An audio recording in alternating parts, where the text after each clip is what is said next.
সালটা ছিল 1855। ইংরেজদের অত্যাচার ছিল, জমিদারদের নিপীড়ন ছিল, সহজ সরল জীবন ছিল, আর ছিল আধ্যাত্মিক চেতনা।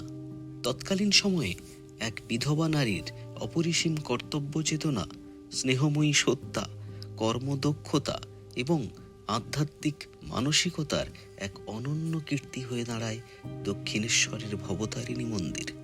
এই মন্দিরের নেপথ্যে ছিলেন করুণাময়ী রানী রাসমণি। শোনা যায় রানী রাসমণি তার সঙ্গীদের নিয়ে বেনারসে অন্নপূর্ণা মন্দিরে পুজো দিতে যাওয়ার সময় এক ভয়ঙ্কর ঝড়ের সম্মুখীন হয়েছিলেন। আশ্রয় নিয়েছিলেন দক্ষিণেশ্বরের কাছে। এখানেই পরবর্তী সময়ে রানী রাসমণি নির্মাণ করেছিলেন বিখ্যাত ভবতারিণী মন্দির। এই বাধাগ্রস্ত যাত্রা থেকেই রানীর কনিষ্ঠা কন্যা জগদম্বা দেবী এবং তার স্বামী মথুরামোহন বিশ্বাসের হৃদয়ে একটি ইচ্ছে জন্ম নেয় যে এখানে একটি অন্নপূর্ণা মন্দির নির্মাণ করা হোক। 1875 সালে, অর্থাৎ ভবতারিণী মন্দিরের প্রায় 2 দশক পরে, তালপুকুরে অন্নপূর্ণা মন্দিরটি নির্মাণ করা হয়। এই মন্দিরটি দেখতে অনেকটা দক্ষিণেশ্বরের ভবতারিণী মন্দিরের মতো, তাই একে দ্বিতীয় দক্ষিণেশ্বরের মন্দিরও বলা হয়। তবে মন্দির নির্মাণের পেছনে একটি আকর্ষণীয় গল্প আছে।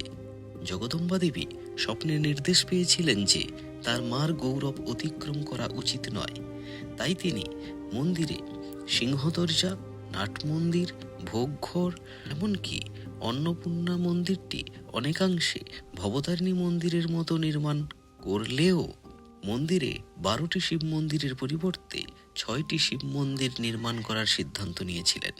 মন্দির স্বর্ণময়ী অন্নপূর্ণা মন্দির নামেও খ্যাত। মন্দিরে প্রতিষ্ঠিত অষ্টধাতুর অন্নদাত্রী দেবী অন্নপূর্ণা রূপে বিরাজিত এবং শিবের বিগ্রহটি রূপা দিয়ে নির্মিত। এই মন্দিরের পশ্চিম সীমান্তে 6টি উঁচু 8চালা শিব মন্দিরের পাশ দিয়ে রাসমণি ঘাটে যাওয়া যায়। মন্দিরের মূল প্রবেশপথে সিংহের মূর্তি স্থাপন করা হয়েছিল এবং এর বিরোধিতা করেছিল ব্রিটিশ সরকার। বহু আইনি যুদ্ধের পরে কোর্ট রায় দেয় এই সিংহ মূর্তিটিকে অক্ষত রাখার, কারণ এটি শিল্পকলা, একে বাঁচিয়ে রাখা জরুরি। মন্দির দর্শনের জন্য নির্দিষ্ট সময় বেঁধে দেওয়া হয়েছে। গ্রীষ্মকালে সকাল 5টা 30 থেকে দুপুর 12টা 30 এবং বিকেল 4টে থেকে রাত 8টা পর্যন্ত। শীতকালে সকাল 6টা থেকে দুপুর 1টা এবং বিকেল 3টে 30 থেকে রাত 8টা পর্যন্ত মন্দির খোলা থাকে দর্শনার্থীদের জন্য। এই মন্দিরে ভোগ গ্রহণের যথা ব্যবস্থাপনা আছে। ভোগ গ্রহণের বিষয়টি ডেসক্রিপশানে দেওয়া থাকবে, দয়া করে দেখে নেবেন। এই মন্দিরে দর্শনে গিয়ে আপনি এক অনন্য আধ্যাত্মিক অভিজ্ঞতা লাভ করবেন, যা আপনাকে একদম অন্য একটি জগতের অনুভূতি দেবে।